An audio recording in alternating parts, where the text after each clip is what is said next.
नमस्कार, मैं पंकज सिंह आपका अपना परिवार झारखंड वॉरियर में आप सबों का तहे दिल से स्वागत करता हूं। मुझे आशा है, उम्मीद है लाखों की भीड़ में आपने अपने कॉम्पिटिटर्स को बीट करके अपना एक सीट कंफर्म करने की ठान ली है और आगे आने वाली परीक्षाओं में मैदान में आने से पूर्व अपनी योजना बना लिया है और इसके लिए पूरे जोश के साथ तैयारी में जुड़ गए हैं। तो तैयारी प्रारंभ करने से पूर्व देखते हैं एक झलक झारखंड एसएससी द्वारा निर्धारित एसआई और सीजीएल लेवल के सिलेबस पर।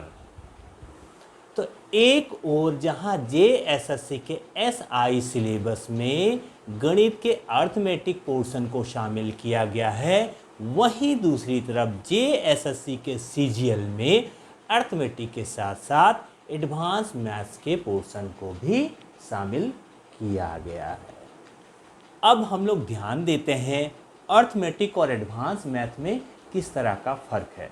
तो हम लोग पाते हैं अर्थमेटिक मैथ्स के माध्यम से परीक्षा संचालन कमेटी आपके कैलकुलेशन स्किल और लैंग्वेज हैंडलिंग स्किल की जांच करना चाहती है। इसका मतलब क्या है? कैलकुलेशन स्किल मतलब आप कैलकुलेशन कितना तेज़ी से कर पाते हैं, कितना स्पीड है आपका कैलकुलेशन करने का, हल करने का, है ना। तो यानी ऐसे क्वेश्चन के माध्यम से स्पीड का टेस्ट किया जाता है। दूसरा कहता है लैंग्वेज हैंडलिंग स्किल। कहने का मतलब कुछ ऐसे प्रश्न हैं जो लैंग्वेज में लिखे होते हैं। तो लैंग्वेज में जो लिखे होते हैं प्रश्न, तो उनको आप अच्छी तरह से समझ पाते हैं कि नहीं। जो लैंग्वेज उसमें लिखा गया है वो आपको अच्छी तरह से समझ में आ रहा है या नहीं। तो इसकी जांच के लिए ऐसे प्रश्न दिए जाते हैं। कहता है कि अर्थमेटिक मैथ्स जो है ट्रिकी बेस्ड होते हैं, यानी जो है इनको ट्रिक्स के माध्यम से हल किया जा सकता है। क्योंकि इसमें स्पीड की जांच की जा रही है, तो आप किस तरह का ट्रिक्स अप्लाई करते हैं समय को बचाने के लिए, तो इस तरह के प्रश्न ट्रिकी बेस्ड होते हैं। फिर कहता है ऐसे प्रश्न आपको देखने में आसान लगेगा कि आपसे बन जाएगा, लेकिन जब आप बनाने लगोगे तो हो सकता है कि रास्ते में जाके आप अटक जाओ। तो इसमें जो है आगे फंसने की संभावना अधिक होती है। फिर कहता है कि आप जब इसको बना रहे हो तो ट्रिक से बना रहे हो या कोई दूसरे मेथड से बना रहे हो, यानी हड़बड़ में यदि इसको बनाते हो तो हड़बड़ी में गलती होने की संभावना अधिक रहती है। चलिए मैं यहाँ जो है उदाहरण लेता हूँ। जेएसएससी 2016 के इस दो प्रश्नों पर मैं उदाहरण लेता हूँ। इस प्रश्न में कहता है 5 के ऊपर में है 1/4, यानी 5 का घात है 1/4 गुने में 125 का घात 0.25 का मान क्या होगा। इसमें आपको कैलकुलेशन स्किल की जांच की जा रही है। दूसरा प्रश्न कहता है एक अभाज्य संख्या को 2 से गुणा किया जाता है तो इसका गुणनफल इनमें से क्या हो सकता है। इसमें लैंग्वेज हैंडलिंग स्किल की आपकी जांच की जा रही है। ये लैंग्वेज को आप सही से समझ पा रहे हो कि नहीं। अगर आपने सही से समझा है तो ये प्रश्न आप हल कर सकते हो। चलिए अब हम लोग आते हैं एडवांस मैथ की तरफ। तो एडवांस मैथ में कहता है कि स्टूडेंट्स के एनालिटिकल स्किल की जांच की जाती है, यानी तर्कात्मक क्षमता। आप प्रश्न को कितने तरीके से सोचते हैं, यानी आप कितने तर्क उसमें लगा सकते हैं। ठीक है, जैसे इस प्रश्न को देखा जाए तो इस प्रश्न में कहता है यदि x बराबर नहीं है y के, y नहीं है बराबर z के, इस तरह की स्थिति में इसका सरलीकृत मान क्या होगा। तो आपको इसमें तर्क लगाना है और तर्क लगा के उत्तर तक पहुंचना है। तो इसमें जो है एनालिटिकल स्किल की जांच की जाती है। दूसरी तरफ कहता है कि एडवांस मैथ में आपका कॉन्सेप्ट पर कितना पकड़ है, कितनी जो है आपकी जो है कॉन्सेप्ट की समझ है, उसकी जांच की जाती है। तो जो एडवांस मैथ पे आधारित प्रश्न होते हैं वो देखने में थोड़े जटिल होते हैं, लेकिन इसमें गलती होने की संभावना कम होती है। दूसरी तरफ इसकी विशेषता ये है कि आप जैसे ही इस प्रश्न को देखते हो आपको तुरंत से पता चल जाता है कि ये प्रश्न आप बना पाएंगे या नहीं, जिससे समय की बचत हो जाती है। तो चलिए अब आगे नज़र डालते हैं जेएसएससी के सिलेबस के अंतर्गत किन किन चैप्टरों को शामिल किया गया है। तो सिलेबस के प्रोस्पेक्टस पर हम लोग नज़र डालते हैं। सिलेबस के प्रोस्पेक्टस में जनरल कंपटीशन की ही भांति इसके अंतर्गत भी उन्हीं चैप्टरों को शामिल किया गया है। तो जो चैप्टर इसमें शामिल किया गया है, सारे चैप्टर से 10th स्टैंडर्ड तक के प्रश्न पूछे जाएंगे। अब देखते हैं कौन कौन से चैप्टर हैं। सारे चैप्टर को जो है एक झलक बारी बारी से देखा जाए, है ना। तो पहला कहता है नंबर सिस्टम यानी संख्या पद्धति, इसमें संख्या से संबंधित प्रश्न रहेंगे। दूसरा नंबर कहता है वर्ग वर्गमूल घन घनमूल यानी संख्याओं का वर्ग ज्ञात करना और उसका वर्गमूल ज्ञात करना, और दूसरी तरफ संख्याओं का घन ज्ञात करना, उसका घनमूल ज्ञात करना से संबंधित प्रश्न इसके अंतर्गत होंगे। आगे है घात एवं घातांक यानी संख्याओं का जो घात होता है और घात से संबंधित घातांक, इससे सवाल इसमें शामिल किए गए हैं। अगला कहता है दशमलव एवं भिन्न। दशमलव एवं भिन्न यानी दशमलव के रूप में और भिन्न के रूप में संख्याओं को इसके अंतर्गत शामिल किया गया है। फिर आगे है लघुत्तम समापवर्तक एवं महत्तम अपवर्तक, एलसीएम और एचसीएफ से सवाल होंगे। सिंप्लीफिकेशन सरलीकरण से सवाल होगा। एवरेज यानी औसत से संबंधित प्रश्न होंगे। परसेंटेज प्रतिशतता से सवाल होंगे। प्रॉफिट एंड लॉस और डिस्काउंट लाभ हानि एवं बट्टा से प्रश्न पूछे जाएंगे। सिंपल एवं कंपाउंड इंटरेस्ट साधारण ब्याज और चक्रवृद्धि ब्याज से संबंधित प्रश्न होंगे। रेशियोज एंड प्रोपोर्शंस अनुपात एवं समानुपात का सवाल होगा। वर्क एंड टाइम काम एवं समय से संबंधित सवाल होंगे। स्पीड टाइम एंड डिस्टेंस चाल समय और दूरी से संबंधित प्रश्नों को रखा गया है। एज बेस्ड प्रॉब्लम आयु पर आधारित प्रश्न इसके अंतर्गत शामिल हैं। ट्रिगोनोमेट्री त्रिकोणमिति भी शामिल किया गया है। मेंसुरेशन यानी क्षेत्रमिति के सवाल होंगे। ज्योमेट्री ज्यामिति को भी शामिल किया गया है। अलजेब्रा बीजगणित शामिल है और अर्थमेटिक प्रोग्रेशन यानी समांतर श्रेणियों को इसके अंतर्गत रखा गया है। तो सिलेबस के अकॉर्डिंग हम लोग एक एक करके सारे चैप्टर्स को टच करेंगे और निर्धारित समयावधि में सारे सिलेबस को हम लोग कवर कर लेंगे। तो आज हम लोग शुरुआत करते हैं संख्या पद्धति। संख्या पद्धति से ही हम लोग तैयारी प्रारंभ करते हैं।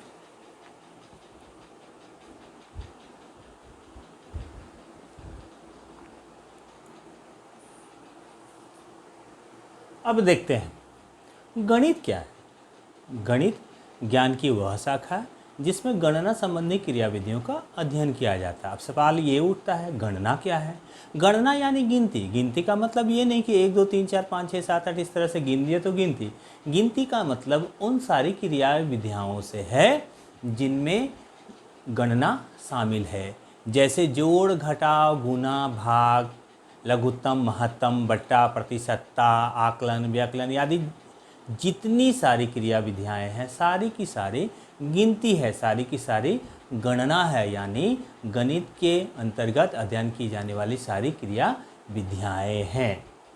तो अब हम लोग ये देखते हैं कि गिनती करते किसकी हैं। तो गिनती हम लोग करते हैं संख्याओं की। गिनती करते हैं संख्याओं की। तो अब संख्या क्या है। तो संख्या क्या है। ऐसा माना जाता है कि संख्याओं की उत्पत्ति के साथ ही गणित की उत्पत्ति हुई है। प्राचीन जमाने की बात है, मनुष्य ने जब पशुओं को पालना सीखा था तो पशुओं की गिनती के लिए पहले पहल संख्याओं की उन्होंने उपयोग की। पशुओं को जब वो चराने के लिए ले जाते थे तो जब वो वापस आते थे तो वापस जो है वो गिनती करके ही जांचते थे कि जितने पशु वो लेके गए थे उतने पशु वापस उन्होंने लाया है या नहीं। तो जब उन्होंने गिनती प्रारंभ किया तो गिनती की शुरुआत 1 2 3 4 5 6 7 8 इस तरह से करनी प्रारंभ कर दी। तो यहीं से शुरुआत हुई गिनती की। तो जब उन्होंने गिनती सीखा तो गिनती की शुरुआत वो संख्या की शुरुआत वो 1 से करना प्रारंभ किए। तो पहले पहल उन्होंने 1 2 3 4 5 6 7 8 इस तरह की संख्याओं को उन्होंने यूज किया। तो सबसे पहले इन संख्याओं से ही मनुष्य जो है परिचित हुए। यानी नेचर में सबसे पहले, प्रकृति में सबसे पहले यही सब संख्याएं आई। तो संख्याएं कौन से आई सबसे पहले। तो पहले आई 1 2 3 4 5 6, इस तरह से करते करते अनंत तक जाने वाली संख्याएं। तो सबसे पहले मनुष्य ने इस तरह की गिनती को सीखा, इस तरह की संख्याओं को सीखा। तो ये संख्याएं सबसे पहले प्रकृति में आई, इस कारण से इन संख्याओं को प्राकृतिक संख्या का नाम दे दिया गया, यानी नेचुरल नंबर्स। तो प्राकृतिक संख्या कहाँ से शुरू होती है? 1 से शुरू होती है और अनंत तक जाती है। तो लंबे समय के बाद पता चला कि एक संख्या मिसिंग है। वो कौन सी संख्या है? तो जिसके पास कुछ नहीं है उसको दर्शाने वाली संख्या मिसिंग है, यानी हम बात कर रहे हैं शून्य की। तो शून्य की खोज हो गई। अब शून्य के साथ साथ इन सारी संख्याओं को शामिल कर लिया गया, यानी जो प्राकृतिक संख्याएं का समूह था उसमें अब शून्य को भी शामिल कर लिया गया। तब एक नया परिवार समूह मिल गया।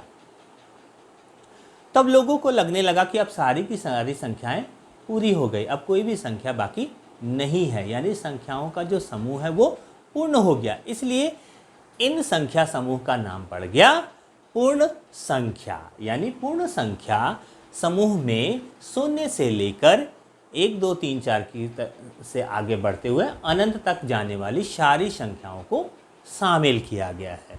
तो पूर्ण संख्या में अगर हम देखें तो प्रकृत संख्या से एक संख्या अधिक है, वो क्या है? शून्य। ठीक है। आगे धीरे धीरे जब गणित का बहुत ज़्यादा यूज होने लगा तो पता चला कि जो है कुछ और नंबर्स को भी शामिल किया जाना ज़रूरी है। तो वो नंबर्स थे नेगेटिव नंबर्स, यानी इन्हीं संख्याओं का ऋणात्मक समूह। तो इसमें अब शामिल कर दिया गया इस तरह की ऋणात्मक संख्याएं, -1, -2, -3, -4, -5, इस तरह की ऋणात्मक संख्याएं इसमें शामिल कर दी गई। और पहले से क्या था?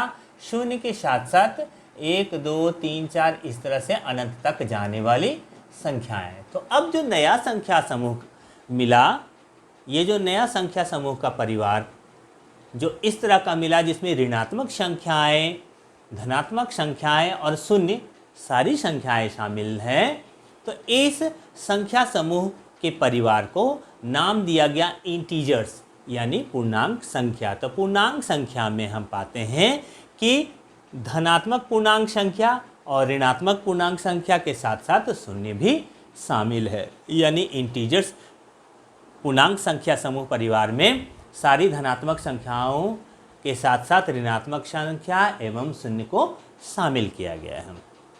अब आगे बढ़ते हैं, देखते हैं सम संख्या। सम संख्या का मतलब वह संख्या जो अपने आप में जोड़े के रूप में है। इसका मतलब ये कि जो 2 से भाग लग जाता है।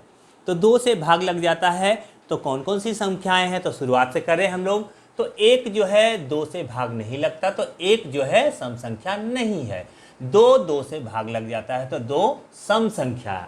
उसी तरह से 3 भाग नहीं लगता है तो 3 सम संख्या नहीं है। 4 भाग लग जाता है 2 से तो 4 जो है सम संख्या है। 5 भाग नहीं लगता 6 सम संख्या है। 7 भाग नहीं लगता 8 सम संख्या है। 9 भाग नहीं लगता 10 सम संख्या है। 12 सम संख्या है। 14 सम संख्या है। इस तरह से है। यानी सम संख्याओं की विशेषता है कि ये 2 बढ़ जाती है। 2 के बाद सीधे 4, 4 के बाद सीधे 6, 6 के बाद सीधे 8, यानी 2 बढ़ जाती है। तो सम संख्या में यदि पूछा जाए कि सबसे छोटी सम संख्या कौन सी है, तो 2 है। इन तीनों को रिपीट करते हैं हम लोग। नेचुरल नंबर्स में सबसे छोटी संख्या कौन सी है? 1। और सबसे बड़ी संख्या कौन सी है? तो अनंत। होल नंबर्स में सबसे छोटी संख्या कौन सी है? 0। और सबसे बड़ी संख्या अनंत।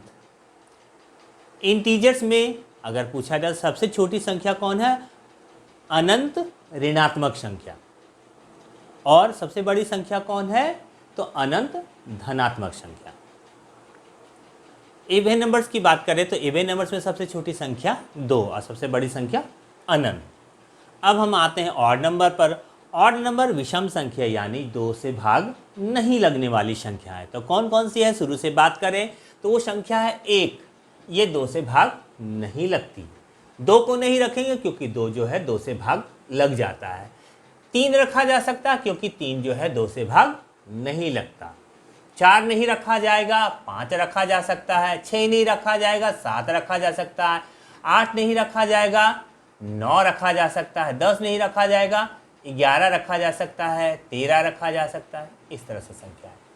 तो ऑड नंबर्स जो है 2 से नहीं कटने वाली संख्याएं हैं, तो उसमें सबसे छोटी संख्या है 1 और ये भी सबसे बड़ी संख्या है अनंत। इसमें भी हम पाते हैं कि जो डिफरेंस है वो 2-2 का डिफरेंस है, लेकिन शुरुआत 1 से है। यहाँ 2-2 का डिफरेंस है लेकिन शुरुआत 2 से है। तो ये दोनों जो है थोड़ा सा अंतर है यहाँ। अब बात करते हैं भाज्य संख्या की। तो भाज्य संख्या वैसी संख्याएं हैं जो एक और अपने को छोड़कर बाकी दूसरी किसी अन्य संख्या से भाग लग जाती हैं। ठीक है। 1 की बात करें तो 1 केवल अपने से भाग लगता है। 2 की बात करें तो 1 और केवल अपने से भाग लगता है। 3 की बात करें तो 3 केवल 1 और 3 से ही भाग लगता है। 4 की बात करें तो 1 और 4 के अलावा 2 से भी भाग लगता है। तो भाज्य संख्या 4 से शुरू होती है। 5 की बात करें तो 5 केवल 1 से भाग लगता है और अपने ही आप से यानी 5 से भाग लगता है, तो 5 को इसको नहीं रखेंगे। 6 की बात करें तो 6 जो है वो 1 और 6 के अलावे 2 और 3 से भाग लगता है, यानी 6 जो है भाज्य संख्या। उसी तरह से 7 की बात करें तो 7 भाज्य संख्या नहीं है क्योंकि 1 और केवल अपने आप से भाग लगता है। 8 की बात करें तो 8 हम पाते हैं 2 और 4 से भाग लगता है, यानी 8 भी जो है भाज्य संख्या है। उसी प्रकार से 9 की बात करें तो 9 भी भाज्य संख्या है क्योंकि 1 और 9 के अलावे वो 3 से भाग लग जाता है। आगे बढ़ते हैं। 10 भी भाज्य संख्या है, 2 और 5 से भाग लगता है। 11 भाज्य संख्या नहीं है। 12 जो है 2, 3 और 4 से भाग लगता है। तो इस तरह की संख्याएं भाज्य संख्याएं हैं। दूसरी तरफ अब हम लोग देखते हैं नॉन डिविजिबल नंबर्स यानी अभाज्य संख्याएं। तो अभाज्य संख्या किसी दूसरी संख्या से भाग नहीं लगती, केवल और केवल 1 और अपने आप से ही वो भाग लगती है। जैसे में 1 केवल अपने से ही भाग लगती है। 2 1 और अपने आप यानी 2 से भाग लगती हैं। 3 1 और अपने आप यानी 3 से ही भाग लगती हैं, दूसरा किसी से नहीं लगती। 4 को हम छोड़ते हैं। 5 1 और अपने आप यानी 5 से ही भाग लगती है। 6 नहीं होगा। 7 1 और केवल अपने आप से ही भाग लगती हैं। 7 8 नहीं होगा। 9 नहीं होगा। 10 नहीं होगा। 11 1 और अपने आप यानी 11 से ही भाग लगती हैं। तो इस तरह की संख्याएं अभाज्य संख्याएं हैं। ठीक है। अब आगे है फ्रैक्शंस यानी भिन्न। भिन्न में कहता है संख्याओं को आधा, पौने, 1/4, 2/4 इस तरह से जो है रूप में जो व्यक्त किया जाता है, यानी अंश और हर के रूप में व्यक्त की जाने वाली संख्याएं भिन्न कहलाती हैं। जैसे में 1/2, 3/5, 4/7 ये सब संख्याएं जो है भिन्न संख्याएं कहलाती हैं। आगे है रेशनल नंबर्स। तो रेशनल नंबर्स की हम लोग विस्तार पूर्वक चर्चा करेंगे आगे। इसके लिए स्पेशल चैप्टर में हम लोग जाएंगे, तब पर मैं संख्या के बारे में विस्तार पूर्वक चर्चा करेंगे। तो चलिए आगे बढ़ते हैं और देखते हैं कुछ ऐसे प्रश्नों को जो इन्हीं संख्याओं से संबंधित पिछले कई वर्ष परीक्षाओं में पूछे गए हैं।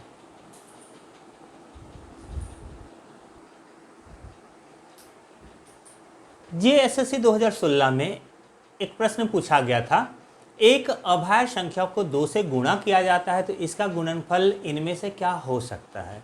यानी ये जो गुणनफल यहाँ जो 4 ऑप्शन दिए गए हैं वो 2 से गुणा करके दिए गए हैं, यानी ये 2 से गुणा पहले से किया हुआ है। तो 2 से अगर उसको भाग दिया जाए तो वो अभाज्य संख्या मिलेगी। तो 2 से हम लोग भाग देके देखेंगे कि वह कौन सी अभाज्य संख्या है।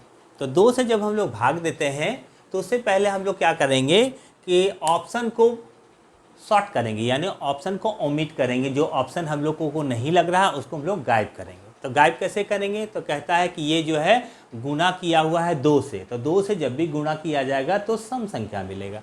तो 2 से गुणा करने में ये सम संख्या नहीं है, यानी ये ऑप्शन खत्म। अब दूसरा हम लोग यहाँ क्या करते हैं, सबसे पहले सबसे जो छोटी संख्या है उस पर जो है ट्राई मारते हैं। तो सबसे छोटी संख्या है 12, 12 को 2 से जब हम भाग लगाते हैं तो आता है 6। तो 6 जो है वो अभाज्य संख्या नहीं है, तो इसका मतलब ये ऑप्शन हमारा खत्म। अब छोटी संख्या है 26, 26 को जब 2 से हम लोग भाग लगाते हैं तो आता है 13। 13 जो है अभाज्य संख्या, यानी यही ऑप्शन मेरा सही है। यानी कहता है एक अभाज्य संख्या को 2 से गुणा किया जाता है, उसका गुणनफल इसमें से कौन हो सकता है, तो वो अभाज्य संख्या 13 है। 13 को जब हम लोग 2 से गुणा करते हैं तो आता है 26, यानी ये ऑप्शन हो सकता है। ठीक है, अब कुछ फॉर्मूला है उसको हम लोग दिमाग में सजा लेंगे। कहता है इसमें प्रथम n प्राकृतिक संख्याओं का योग यदि ज्ञात करना हो तो इस तरह का फॉर्मूला अप्लाई करेंगे।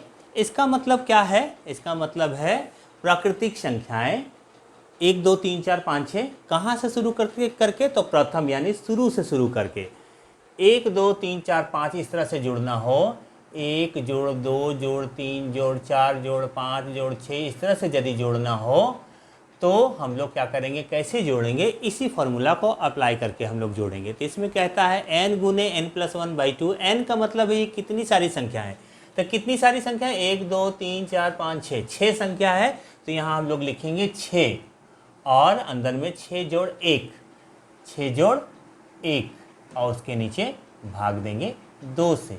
6 गुने 7/2 यानी 21। इस तरह से जो है हम लोग निकालेंगे। उसी तरह से इसमें कहता है यदि सम प्राकृतिक संख्याओं का योग है, वो भी प्रथम n संख्याओं के लिए, तो हम लोग यहाँ से शुरू करेंगे। सम संख्या कहाँ से शुरू होती है, 2 से शुरू होती है। 2 4 6 8 इस तरह से यदि जोड़ना हो तो हम लोग कैसे जोड़ेंगे, तो इसको जोड़ने का तरीका है इसी फॉर्मूला से, n गुने n+1। n का मतलब है कि ये कितनी संख्या है, तो कितनी संख्या है, 1 2 3 4 5 6 7। तो n की जगह हम लोग लिख देंगे 7 और ब्रैकेट में है n+1 यानी 7 जोड़ 1। इसका मतलब हो गया 7 गुने 8 यानी 56। ठीक है, अब कहता है तीसरा वाला जो फॉर्मूला है इसमें प्रथम n विषम प्राकृतिक संख्याओं का योग। तो n विषम, विषम वाला कहाँ से शुरू होता है, तो 1 से शुरू होता है। 1 जोड़ 3 जोड़ 5 जोड़ 7 जोड़ 9 जोड़ 11 इस तरह से होता है। तो इसमें कहता है कि अगर योग ज्ञात करना हो तो n का स्क्वायर करेंगे। n का स्क्वायर का मतलब ये कितनी संख्याएं हैं उसका स्क्वायर। तो कितनी संख्या है, 1 2 3 4 5 6, तो 6 का स्क्वायर कर देंगे। 6 का स्क्वायर यानी 36। ठीक है, अब अगला कहता है प्रथम n प्राकृतिक संख्याओं के वर्गों का योग यदि निकालना हो तो इस फॉर्मूला से निकालेंगे। तो इसका मतलब क्या है, प्रथम प्राकृतिक संख्याओं का जो है n प्राकृतिक संख्याओं का वर्गों का योग मतलब 1 का स्क्वायर जोड़ 2 का स्क्वायर जोड़ 3 का स्क्वायर जोड़ 4 का स्क्वायर, इस तरह से यदि निकालना हो तो हम लोग क्या करेंगे, इस फॉर्मूला से निकालेंगे। यहाँ कहता है फॉर्मूला में n गुने n+1 गुने 2n+1/6 है ना। तो हम लोग n की जगह गिन लेंगे कितना है, 1 2 3 4 5 है। तो n की जगह हम लोग लिखेंगे 5। उसके बाद n+1 यानी 5 जोड़ 1, 5 जोड़ 1। ठीक है, फिर गुना में है 2 गुने n यानी 2 को 5 से गुना करना है और जोड़ 1। अब नीचे जो है भाग के रूप में लिखना है 6। अब इसको हल कर लेते हैं जल्दी जल्दी। 5 में 1 जोड़ दिया तो 6 गुना 5 दूना 10 और 1 11 और उसके नीचे 6। अब यहाँ जो है भाग लगाने से आता है 11 और 5 को गुना करके 55 यानी 55। ठीक है, तो इस फॉर्मूला से हम लोग हल कर सकते हैं। आगे अगले दिन हम लोग इसका जो है इम्प्लीमेंटेशन देखेंगे और पिछले जो है परीक्षाओं में पूछे गए प्रश्न को एग्जाम्पल लेकर इसको यूज करने का देखेंगे हम लोग। तो अंत में चलते चलते एक स्पीड बूस्टर टिप्स, यदि इकाई अंक 5 से बनी कोई संख्या को उसी संख्या से गुणा करना हो तो इस टिप्स को हम लोग अप्लाई कर सकते हैं। यहाँ हम देख रहे हैं, यहाँ मैंने 4 एग्जाम्पल्स लिया है। इकाई अंक 5 से बनी संख्या है और उसी संख्या से उसको गुना करना है। जैसे 5 से बनी संख्या 45 और 45 को 45 से ही गुना करना है। 5 से बनी संख्या 65 और 65 को 65 से ही गुना करना है। इकाई अंक 5 से ही बनी संख्या 85, 85 को 85 से ही गुना करना है। यहाँ भी पा रहे हैं हम, इकाई अंक 5 से बनी संख्या 105 और 105 को 105 से ही गुना करना है। तो इस टिप्स में कहता है कि हम लोग कैसे गुना करेंगे, तो बहुत ही सिंपल है। हम लोग दाहिनी तरफ लिखेंगे 25, दाहिनी तरफ हम लोग लिखेंगे 25 और बाईं तरफ हम लोग आते हैं 4 को 4 से नहीं गुना करके 4 को हम लोग गुना करेंगे एक ज़्यादा यानी 5 से। 4 को एक ज़्यादा यानी 5 से गुना करेंगे तो 4 पचे 20।